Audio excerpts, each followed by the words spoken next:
Bonjour et bienvenue chez Fric au féminin. Fric au féminin, c'est la chaîne où les rêves professionnels et financiers des femmes prennent vie. Et aujourd'hui, on a le plaisir d'accueillir Géraldine pour parler d'un sujet qui me tient particulièrement à cœur, c'est la manière dont on parle d'argent à nos enfants. Bonjour Géraldine. Bonjour Ophélie. Mais avant de vous présenter qui est Géraldine et de passer à cette interview, je vous invite à vous abonner à Fric au féminin et à télécharger le bonus dans la description, les 6 clés pour vous libérer financièrement et libérer votre potentiel. Géraldine, comment est-ce que tu en es arrivée à vouloir développer Petit Homme d'affaires et à œuvrer pour l'éducation financière de nos enfants? J'en suis arrivée là en fait à cause ou grâce à mon fils aîné qui s'appelle Tom, hein, c'est qui a donné d'ailleurs son nom au blog, parce que ça s'écrit Petit Tom TOM d'affaires, du nom de mon fils aîné, qui a aujourd'hui bientôt 13 ans et qui à l'époque en avait 6 et demi, et qui un jour vient me voir et puis me dit: Maman, je veux gagner de l'argent. Alors je t'avoue, je suis restée un peu sans voix. Je savais pas trop quoi lui répondre. Je lui dis: Écoute, Tom, tu as 6 ans et demi. On va peut-être attendre un peu pour gagner de l'argent, je sais pas. En plus, je vois pas ce que tu pourrais faire. Voilà, j'étais prise au dépourvu et je me suis dit bon, ça va lui passer. Et puis il m'a pas lâché en fait. Il m'a pas lâché. Donc tous les jours, il revenait à l'attaque. Et je veux gagner de l'argent. Et tu m'avais dit que tu réfléchirais à ce que je pourrais faire, etc. Et j'essayais, je cherchais dans mes souvenirs. Déjà, je me disais bon, moi, j'avais pas cet âge-là quand j'ai commencé à gagner quelques sous. J'étais plus grande, je lavais la voiture, je faisais des trucs comme ça, tu vois, mais il pouvait pas faire ça encore, ni tourner le gazon, ni rien de tout ça. Donc, j'étais vraiment pas bien. Et il me lâchait pas. Donc, j'ai fini par aller chercher sur Internet. Et puis, sur les sites français, je trouvais rien parce qu'on parle pas d'argent en France et encore moins aux enfants. Et puis, j'ai trouvé finalement des infos sur des sites anglophones. Donc, aux États-Unis, au Canada, on parle beaucoup de tout ça. Il y a même des cours d'éducation financière à l'école au Canada. Et je me suis dit, waouh, tout un monde s'ouvrait à moi. Tu vois, j'ai découvert tout ça. Je me suis dit, mais ils ont complètement raison. En fait, c'est hyper important. Et donc, c'est comme ça que j'ai pu commencer à m'intéresser au sujet. Et je me suis dit, mais tous ces trucs-là, ça va sûrement intéresser d'autres gens qui vont peut-être se retrouver dans la même situation. Et voilà, c'est comme ça que j'ai commencé à faire ce blog. Là, tu soulèves un point qui est très important, c'est qu'on a un sérieux problème en France avec ce sujet qui est encore extrêmement tabou, qui est l'argent, où on ne parle pas d'éducation financière aux enfants à l'école, alors que c'est le cas dans beaucoup de pays, où on en parle très peu et de manière souvent très négative dans nos familles. Et c'est pas du tout le cas dans d'autres pays, c'est ce que tu disais. La plupart des Français n'ont pas conscience qu'en fait, on n'a pas du tout la même vision de l'argent dans les pays, notamment anglo-saxons. Oui, c'est tout à fait vrai. Et chez nous, on ne parle pas ouvertement de combien on gagne. On n'ose pas demander ça, même à sa famille, même en famille, on n'en parle pas, ni à ses collègues, ni à rien du tout. Donc, si déjà les adultes le font pas, et puis alors les enfants, moi, quand j'ai commencé à dire à ma famille, bah voilà, que Tom, il me posait ses questions, etc., j'ai eu comme réponse, ah non, mais qu'est-ce que tu vas lui parler de ça? Il est petit, ça ne le regarde pas. Il a bien le temps. On aurait dit que je parlais du diable, tu sais. C'était vraiment. Ouais, mais il n'y a rien de mal avec l'argent, c'est juste un moyen d'échange en fait. Oui, c'est associé à quelque chose de pas bien en fait, tu vois. Et puis les gens qui ont plein d'argent, c'est louche. Ils ont fait des trucs pas cool, tu vois. Et oui, tu soulèves un point important, c'est qu'en France, dans beaucoup de familles, on continue à se transmettre des croyances extrêmement limitantes et des blocages sur ce sujet qui est lié à l'argent. Et l'un des meilleurs services que l'on puisse rendre à nos enfants, c'est de leur présenter ce sujet comme étant juste une énergie, un moyen positif au service de leur vie et de leurs rêves. C'est ça, exactement. Et donc, c'est ce que je m'efforce de faire. Je pense que de toute façon, c'est valable pour n'importe quel sujet. À partir du moment où on en parle, tout tombe en fait. C'est parce qu'on ne parle pas de quelque chose que les enfants ils commencent à sentir, ah, c'est bizarre, on ne parle pas de ça, comment ça se fait, pourquoi, c'est un peu secret, c'est un peu si. Alors que si on en parle, tout va bien, quoi. Ça y est, il n'y a plus de. Les barrières tombent, il n'y a pas de problème à parler d'argent, tu vois. Et en plus, ils ont vraiment des questions, ils veulent vraiment savoir. Et c'est normal, puisque l'argent, ça fait partie de nos vies. On va faire les courses avec nos enfants, ils nous voient bien, payer, etc. Ils ont envie de comprendre, parce qu'un enfant, ça a envie de tout comprendre. C'est magnifique. Et je vois pas pourquoi ça, on leur expliquerait pas. On leur explique des tas de choses, et puis ça non. Pourquoi? Tu vois, non. On peut parler de ça comme de tout, en fait. Alors, c'est un sujet que j'évoque assez régulièrement aussi sur Frico Féminin parce que moi-même, je suis maman et qu'un jour, ma fille est rentrée du collège en me disant: «Maman, j'ai compris une chose, c'est qu'à l'école, on ne m'expliquerait jamais comment gagner de l'argent». Donc j'ai également la même vision que toi sur ce sujet. Il est extrêmement important de parler d'argent aux enfants, que ce soit aux garçons et aux filles et peut-être encore plus aux filles parce qu'il y a des grosses disparités dans la manière dont on aborde ces questions de l'argent et de l'argent de poche, notamment, auprès des filles. On en parlera un petit peu plus tard dans cette interview. À quel âge est-ce que toi, tu as commencé à parler d'argent à tes enfants? Bah moi, du coup, j'ai commencé assez tôt, mais c'est Tom qui est venu me chercher un petit peu sur la question. Donc, je me suis pas retrouvée dans la position du parent où les enfants n'en parlent pas, et puis c'est moi qui me dis bon, quand même, il va falloir que. Non, il y a Tom qui est arrivé. Du coup, j'ai commencé quand il m'en a parlé. C'était, je te dis, il avait 6 ans et demi. Lui, c'est l'aîné, donc il a encore un frère et une sœur qui sont plus jeunes. Donc, je les ai embarqués dans le truc avec. Donc, ils étaient plus jeunes que ça. Alors, plus jeunes que ça, on peut pas dire qu'on parle vraiment d'argent, on va jouer, on va manipuler des pièces, les billets, on manipule parce que manipuler, ça fait aussi partie de la désacralisation du truc, tu vois. On peut jouer avec, il n'y a pas de problème, comme on joue avec n'importe quel jouet, etc. Ça ne veut pas dire que c'est pas important et qu'on peut faire ce qu'on veut avec, hein, c'est pas ça. Mais en prenant l'habitude de manipuler comme ça permet d'être plus à l'aise après aussi, plus tard. Quand je vois ma fille maintenant, elle a 8 ans, quand elle me demande de la monnaie, elle compte très très vite. On fait aussi des maths finalement quand on manipule les pièces. Pour ce qui est vraiment de commencer à comprendre des concepts, etc., oui, c'est un peu plus tard quand même. On va dire vers 8 ans, on peut commencer à parler un petit peu de budget ou de besoins, désirs. Est-ce que ça, tu en as vraiment besoin ou est-ce que tu en as juste envie, tu vois, voilà, des petites choses comme ça. Mais avant, on fait plus du jeu, oui. C'est quelque chose que j'ai également fait, moi, j'ai abordé le sujet dans un premier temps par cette question de la sobriété. Apprendre à distinguer, ce dont on a besoin, de nos désirs et notamment de gérer, ce qui se passe à l'intérieur de nous, par rapport à tous ces influx qu'on nous envoie sur la consommation. Mm.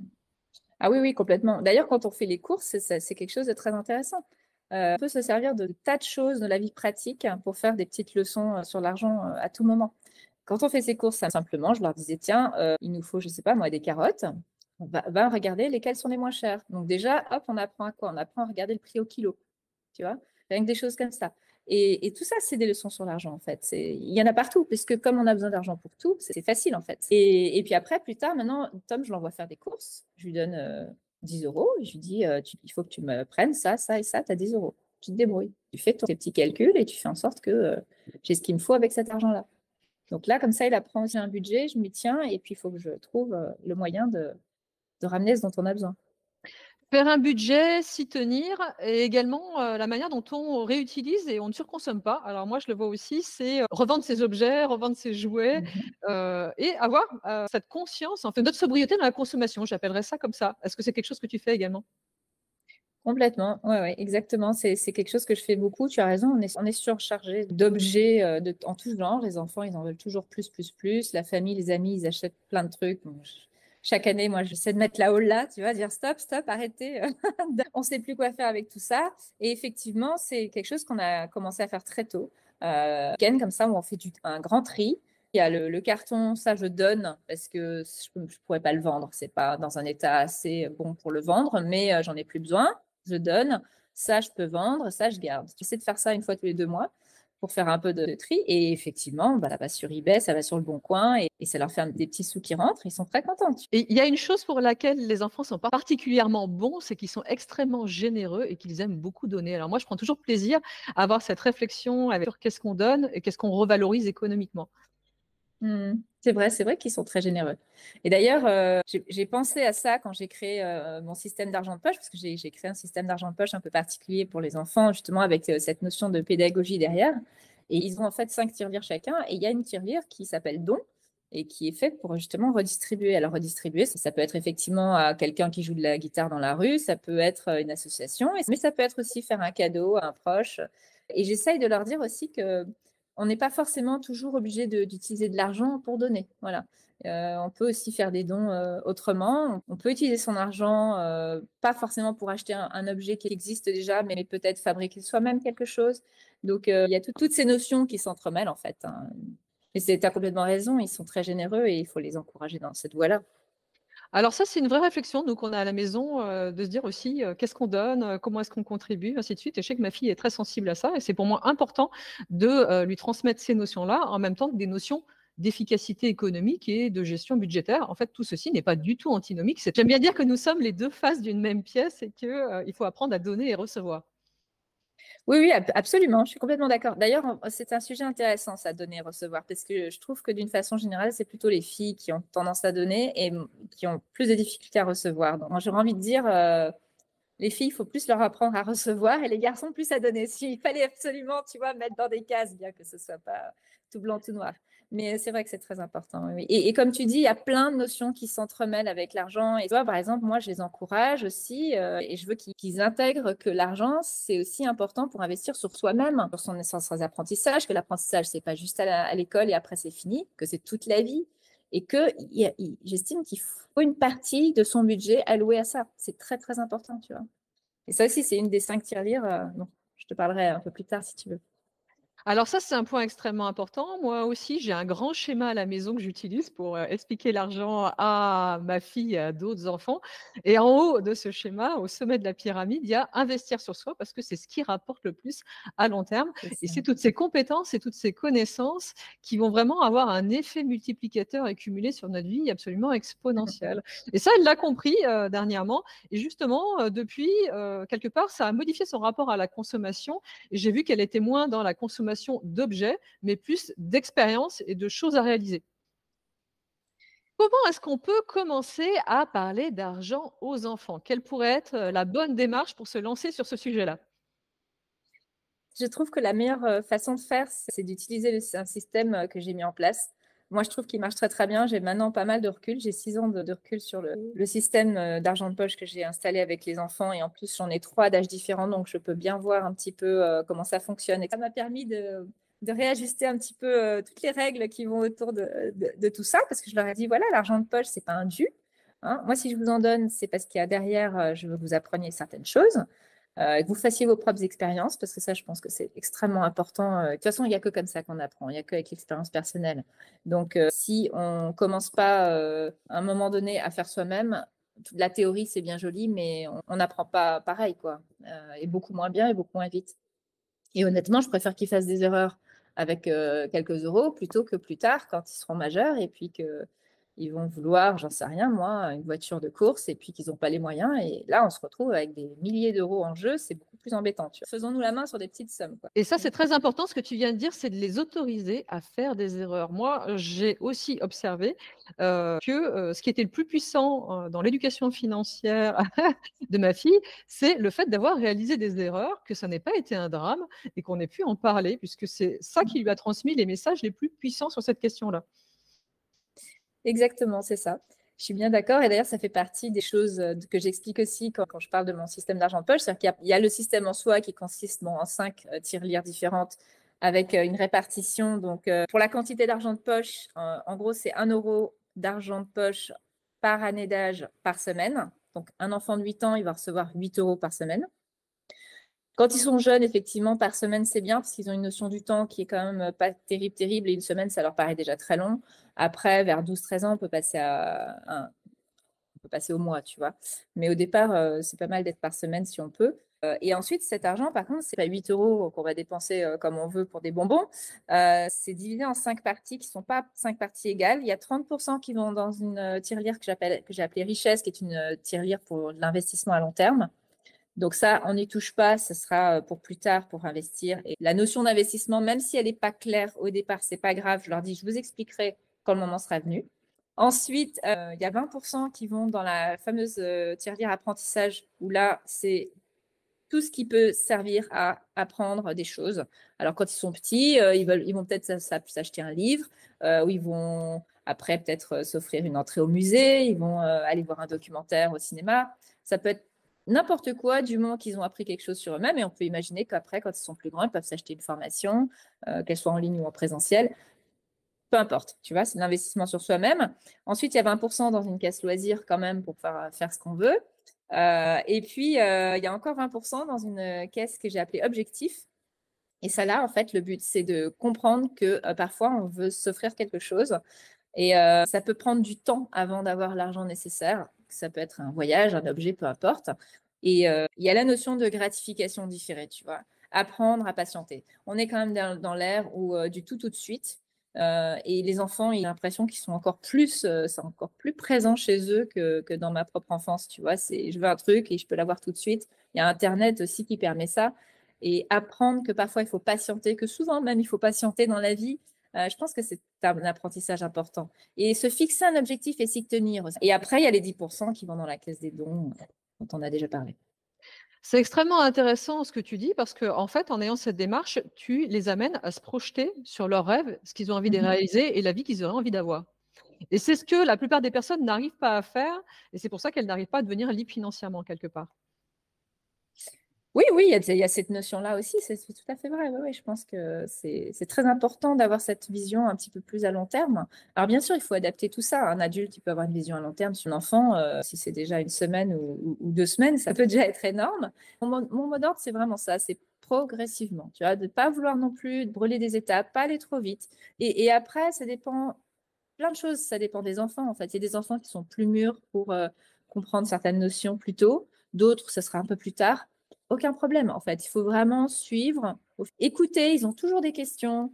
Donc, simplement répondre à leurs questions dès qu'ils en ont et puis pas les saouler non plus. J'ai le même retour, que toi en tant que maman. En fait, il y a des moments pour le faire, il y a des moments où les enfants sont demandeurs et c'est à ce moment-là qu'il faut le faire. Il ne faut pas arriver de manière, descendante sur ces sujets-là.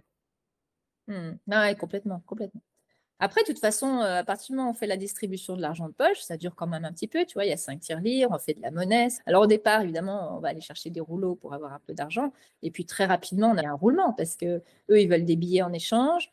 Donc on récupère de sa monnaie. Enfin, donc tout se passe très bien. Et puis pendant qu'on fait tout ça, on en discute. Tu vois, quand on arrive à la caisse objectif, ah, t'as combien maintenant? Et alors, c'était quoi ton objectif? T'en es où? Tu penses qu'il te faut encore combien de temps? Donc de toute façon, toutes ces discussions-là, elles arrivent au moment où on fait la distribution. Et souvent, elles arrivent même entre-temps. Et il ne faut pas s'inquiéter, se dire, ah mon Dieu, mais en fait, ça ne l'intéresse pas, il n'en parle jamais. Au moment où à un moment donné, ça va forcément venir sur le tapis. Et puis, il faut simplement être disposé, disponible pour répondre à ce moment-là. Du coup, tu expliquais le côté un petit peu ludique. Là, tu nous expliquais comment faire, quelque part tes meilleurs conseils pour y aller progressivement et que ce soit agréable pour tout le monde. Et est-ce qu'il y a des jeux que tu utilises qui sont particulièrement adaptés pour commencer à parler d'argent aux enfants et le faire de manière ludique? Alors, particulièrement adapté, je dirais que ça dépend vraiment de ce qu'on veut passer comme message. Alors, au niveau des jeux, moi, je distingue 3 choses. Il y a le jeu de société. Donc là, si pour avoir des idées, ben, je vous invite à aller voir sur mon blog, j'ai une catégorie jeux de société où j'ai essayé de tester pas mal de jeux où à chaque fois, il y a de la monnaie qui rentre en ligne de compte. Donc, on pense à Monopoly, mais il n'y a vraiment pas que ça. Monopoly, par exemple, c'est vraiment axé investissement, tu vois. Donc, c'est déjà, il faut être un peu plus grand.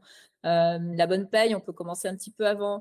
Et puis après, il y a plein d'autres jeux. Il y a un jeu d'occasion qui s'appelle l'argent de poche. On ne trouve plus malheureusement en neuf, mais il est vraiment très sympa. Et il permet aux plus jeunes justement de se dire, tiens, là, est-ce que je dépense? Est-ce qu'au contraire, je vais gagner des sous? Qu'est-ce que je devrais faire? Parce qu'il faut arriver avec un budget à la fin. Donc, ça permet de faire des choix comme ça et de réfléchir qu'est-ce qu'il vaudrait mieux faire à ce moment-là.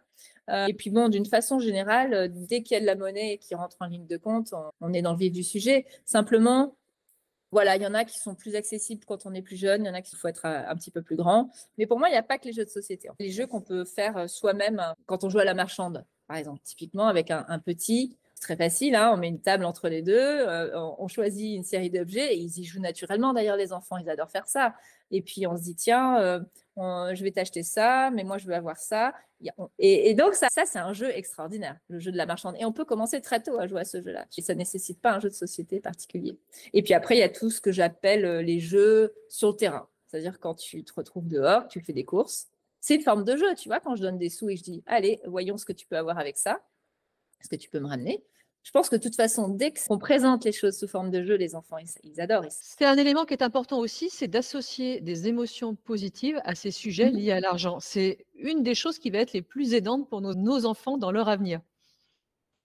Ah oui, oui, complètement, je suis complètement d'accord. Sortir de cette culture française du l'argent c'est pas bien, l'argent c'est mal. Non, l'argent c'est ni bien ni mal. Ça sert à échanger des biens. Voilà, c'est tout. Point final. C'est que ça. Et un autre sujet qu'on pourrait évoquer, c'est la puissance de l'exemple et de notre propre exemplarité en tant que parents dans notre relation vis-à-vis de l'argent et ce qu'on transmet à nos enfants. Alors moi-même, je me mets un point d'honneur à transmettre les bons messages à ma fille sur ce sujet-là.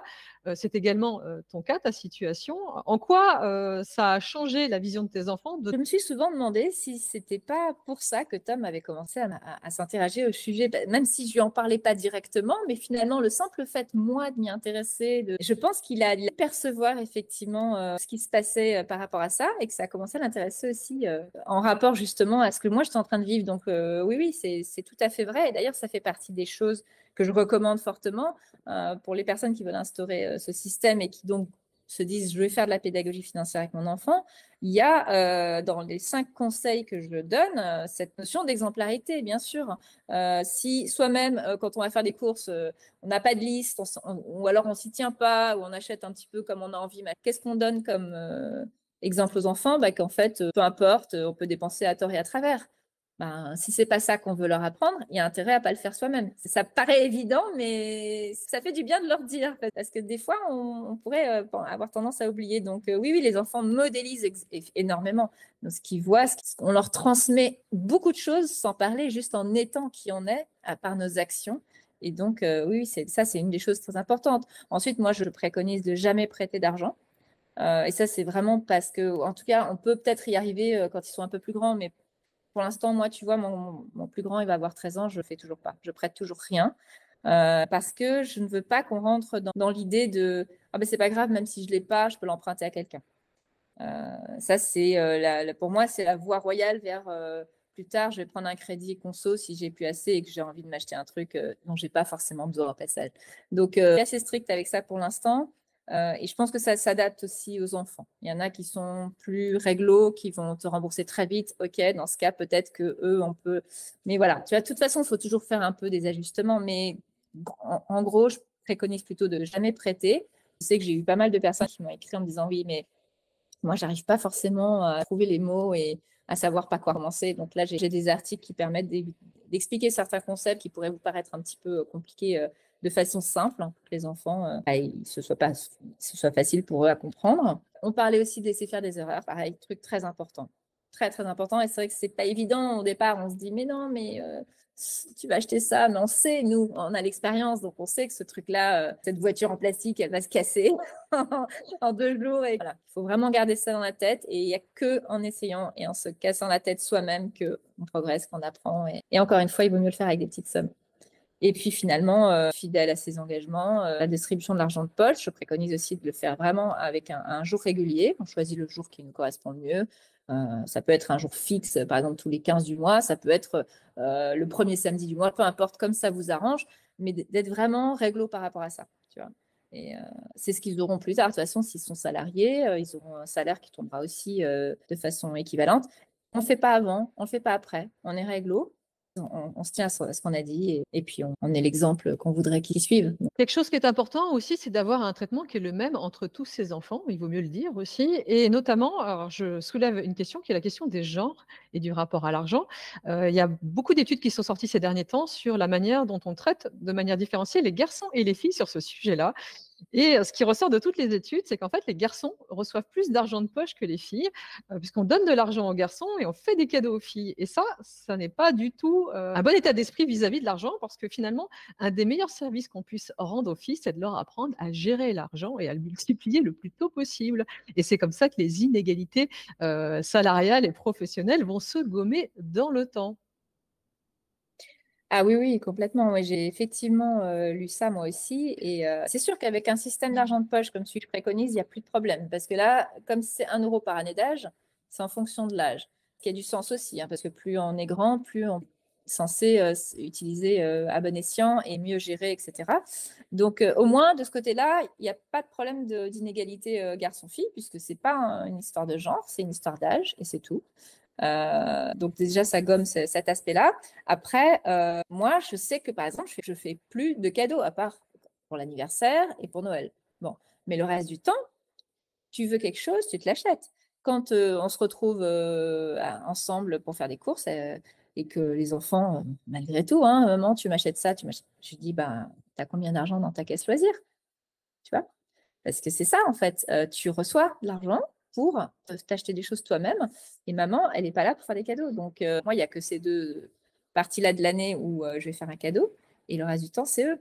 Ce qui peut être compliqué, c'est quand toute la famille n'est pas forcément d'accord. Il y a des parents, des grands-parents ou des tantes, des oncles ou peut-être un conjoint avec qui on n'est plus et qui n'est pas d'accord sur… qui ne vont pas suivre l'exemple. Bon, ben, c'est pas grave, ça fait partie de la vie. Et puis, moi, je leur explique, je leur dis, bah voilà, on ne voit pas tous les choses de la même façon. Et puis par rapport à ce qui est des inégalités femmes, que ce soit argent ou pas d'ailleurs, moi je sais que je suis mère célibataire à la maison avec mes 3 enfants et je fais très très attention à tout ça. C'est vrai que les garçons, ils ont quand même tendance un petit peu à se laisser vivre et naturellement ma fille, qui est pourtant la plus jeune, elle est celle qui va vouloir plus aider et là je sais que je fais très très attention et je leur dis hop, c'est pas toujours la même, hein. Il est hors de question que mes garçons sortent dans la vie en pensant que les filles sont là pour les servir, hein. En fait, c'est le pouvoir de l'inconscient collectif. On continue Ah encore oui, en oui. France à associer la féminité aux soins et aux dons et les femmes à reproduire ça, collectivement, dans nos comportements au quotidien. Mmh. Un autre sujet important que tu as soulevé, c'est le fait de faire prendre conscience à nos enfants que nous n'avons pas tous le même rapport à l'argent et des implications que peuvent avoir les différents rapports à l'argent des gens qui sont autour d'eux. Tu évoquais le rôle des grands-parents, des conjoints ou ex-conjoints qui n'ont pas forcément la même vision des choses et finalement, c'est un enrichissement de se rendre compte que, les autres ne fonctionnent pas tous comme nous et de faire décrypter aux enfants, quelles sont les conséquences des comportements des autres sur leur situation économique et financière. De la même façon que les enfants, naturellement, il y en a qui sont plus économes que d'autres. Moi, j'en ai un qui garde tout, et puis il y en a un autre, dès qu'il a 2 €, il le dépense dans n'importe quelle bêtise. Bon, mais c'est bien, ils apprennent aussi comme ça et puis ils peuvent effectivement voir, les modèles. Moi, j'avais un père, qui était extrêmement, économe. Il a tellement économisé qu'il a vécu aussi toute sa vie, en s'interdisant des tas de choses, qui auraient pu lui faire plaisir aussi. Tu vois, par exemple ça, est-ce que c'était forcément une bonne idée? C'est important, bien sûr, d'avoir une sécurité financière, d'avoir de l'argent de côté. On est complètement d'accord. D'un autre côté, il avait envie de ça, il ne l'a pas fait. Il y avait cette peur de manquer qui le rongeait et qui ne l'a pas rendu très heureux finalement. Ça fait des sujets de philosophie, c'est passionnant. Il faut arriver à trouver un bon équilibre. Je ne veux pas être dans le besoin, je ne veux pas me sentir en manque et en même temps, je veux aussi pouvoir profiter de ce que la vie a à nous offrir. Donc là, on a beaucoup parlé d'éducation financière. 2 autres sujets qui me paraissent intéressants. Alors moi, j'ai une fille qui a 15 ans, donc qui est un petit peu plus grande que les tiens et j'ai commencé à introduire notamment ces notions, de distinguer dépenses et investissements, et c'est quelque chose sur lequel, un peu plus grand, les adolescents arrivent assez vite à accrocher. Je pense que ça va avoir un effet de répercussion sur sa vie assez important et notamment l'idée qu'avoir un métier, c'est pas forcément prendre un métier salarié, mais c'est peut-être commencer à lancer un business à 16 ans. Ah bah oui, oui, oui, ça fait partie tout à fait des choses qui sont envisageables. On parle de tout ce qui peut être possible comme métier, généralement, quand on en parle. Donc, ils savent très bien ce que c'est qu'être un salarié. Leur père, il est en indépendant, donc il voit aussi ce que c'est qu'être un indépendant. Maintenant, est-ce qu'il leur en parle en particulier, en détail? J'en sais rien, peut-être qu'il le fera un jour. La notion qui, moi, me semble la plus importante, c'est la notion de se construire des actifs. Et ça, c'est ce que j'essaye vraiment de leur faire passer, que l'argent travaille pour nous, en fait. Qu'on ne soit pas au service de l'argent, mais plutôt le contraire. On n'est pas sur Terre pour juste trimer toute sa vie et jamais prendre du bon temps, hein. Alors, profiter de la vie, faire preuve de ténacité, mettre l'argent au service de sa vie, quels sont Mm. les derniers meilleurs conseils sur les messages qu'on peut transmettre à nos enfants quand on commence à leur parler d'argent? Bah, écoute, je pense que, en gros, pour moi, le plus important à la base, c'est vraiment, on en parle, on peut parler de tout. Voilà, on parle d'argent comme on parle de tout le reste. Déjà pour casser ce tabou qui est vraiment très très ancré, qui fait beaucoup de mal. Ensuite, casser l'idée qu'il faut gagner sa vie. Tu vois, c'est une expression que je ne supporte pas. On ne gagne pas sa vie, on est déjà en vie. On n'a pas besoin de gagner ça, hein. En revanche, il faut gagner de l'argent. Oui, d'accord, gagner de l'argent, mais pas gagner sa vie. Et c'est pernicieux cette expression parce qu'on a tellement l'habitude de l'entendre, on ne l'entend plus, mais en fait, il y a des croyances terribles derrière. Donc ça, tu vois, c'est des choses qui me paraissent importantes. Et puis, cette idée que l'argent doit être à notre service et pas le contraire. Je te remercie Géraldine et vous retrouverez tous les liens pour, recevoir les précieux conseils, de Géraldine et vous rendre sur Petit homme d'affaires.